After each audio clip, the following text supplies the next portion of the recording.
The galaxy's most fearsome species, not what they expected. The Council Hall of the Galactic Concord was built to intimidate. Its ceiling stretched like obsidian cliffs into the void, supported by pillars that hummed with gravitational stabilizers, keeping the structure suspended over the gas giant Arthar. Delegates from 57 civilizations sat in levitating thrones, their forms varied and strange. Silicon-based giants with crystalline spines, insectoid chittering masses, beings of light, even aquatic species encased in floating domes of water.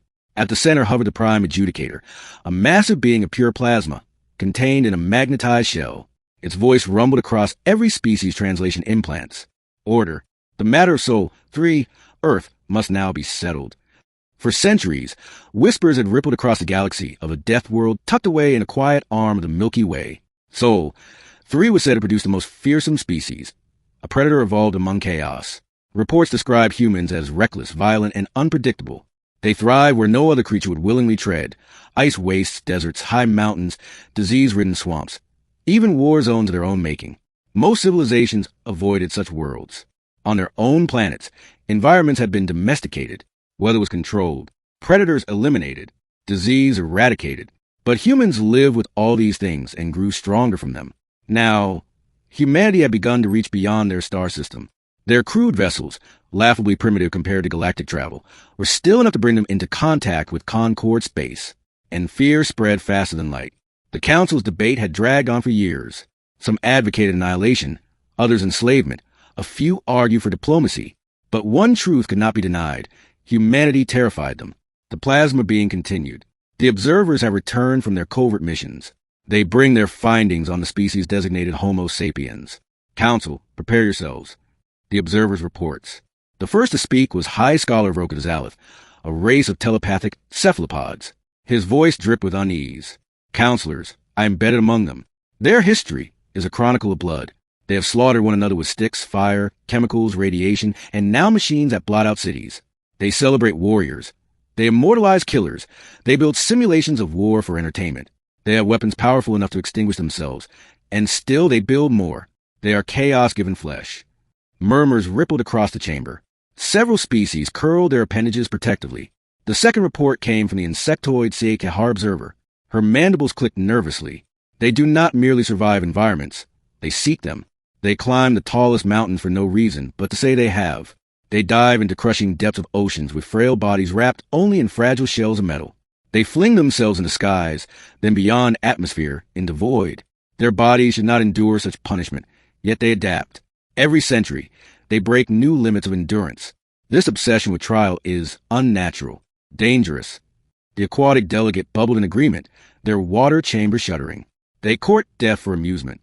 Finally, a representative of the crystalline Valence presented their findings. They bond with other species, creatures weaker than themselves. They nurture predators that could tear them apart, yet call them companions. They raise infants of prey beasts and live beside them as family. They feel affection toward the dangerous and fragile alike. This is illogical. At that, the chamber erupted. Some roared that this made humans even more dangerous. They could weaponize anything, bend even predators to their will. Others whispered uneasily that it made them unpredictable. The Prime Adjudicator crackled. The matter is clear. Humanity is the galaxy's most fearsome species. They must be contained before they spread further. The vote begins tomorrow. Humanity learns the verdict. But the Council underestimated one thing. Humans had already learned of the Council. A Concord probe had been discovered near Saturn, dragged back to Earth by a ragtag team of scientists and engineers. At first, humanity didn't believe what they found. But once decoded, the probe's data was clear. Earth was being judged, monitored, debated as a threat. For the first time in history, every nation united, not out of peace, but out of fear of extermination. A secret coalition formed, pooling resources, knowledge, and creativity. They could not build fleets to rival the galaxy. But humanity had something else, something the Council had missed. They understood stories. They understood perception.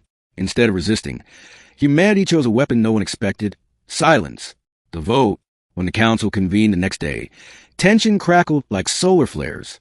Delegates raised appendages and tiny-winged pseudopods, each casting their vote. Exile them, cried one. Quarantine their system, shouted another. Destroy them before they destroy us. One by one, the votes lit the chamber. The decision was overwhelming. Humanity would be exiled. No Concord ship would approach Sol 3. No human vessel would be allowed into galactic territory.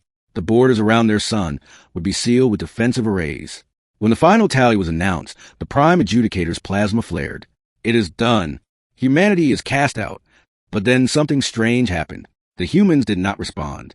The silence. Every other young species, when judged by the Concord, had begged. Some had fought. Some had sent emissaries groveling for mercy. But the humans said nothing. They did not protest the ruling.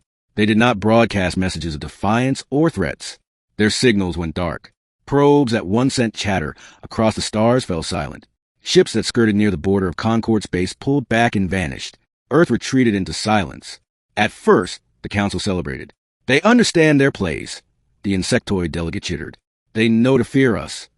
But as decades passed, unease grew. Other species have been conquered, enslaved, or destroyed. They always resisted. Even broken, they wept and screamed. But the humans, nothing. No cries, no pleas, no anger, just silence. And in that silence, fear festered. Rumors and whispers. Unconfirmed sightings spread through Concord trade routes. A mining station claimed a human vessel passed silently through the outer asteroid fields, faster than any human ship had a right to be.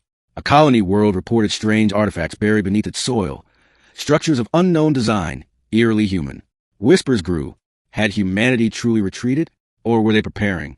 Some claimed humans had discovered faster-than-light travel on their own. Others said they had allied with species outside the Concord's knowledge. The most fearful rumors insisted that humans were waiting, biding their time in silence until the Concord lowered its guard. The revelation. 2 centuries after exile, the truth was uncovered. The Council sent a covert expedition into Sol. 3, believing humans had perished in isolation. What they found shattered everything.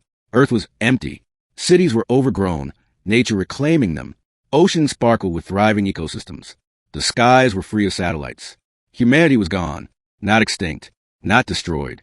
Simply gone. The observers searched frantically. Where had billions of humans disappeared to? How had their entire civilization evaporated? They found remnants. Star maps carved into mountainsides. Strange symbols painted across abandoned spaceports. Every map pointed outward, far beyond Concord borders, into the uncharted abyss between galaxies. The humans had left, without a word, without a war, without asking permission. They had simply walked away. The fear grows. Panic consumed the Council. If humans had scattered into the void, then they could be anywhere, colonizing rogue planets, hollowing asteroids, building fleets in the dark places no one dared look. By the time the Concord realized it, humanity might emerge with power unimaginable. Why didn't they fight? Demanded the crystalline Valeth. Why didn't they resist?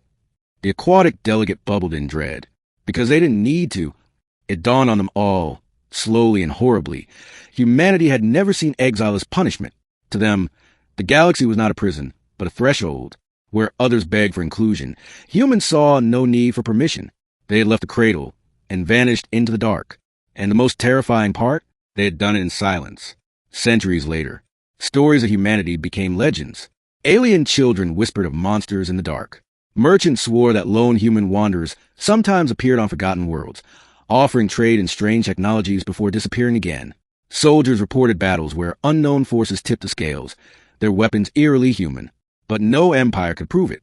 No one could track them. Humanity had dissolved into myth, everywhere and nowhere at once. And so the galaxy trembled, haunted by the silence of a species too fearless to be contained. Because in the end, the Council had been right. Humanity was the most fearsome species. Not because of their violence, not because of their endurance, not because of their unpredictability, but because when the galaxy tried to cage them, they simply walked away.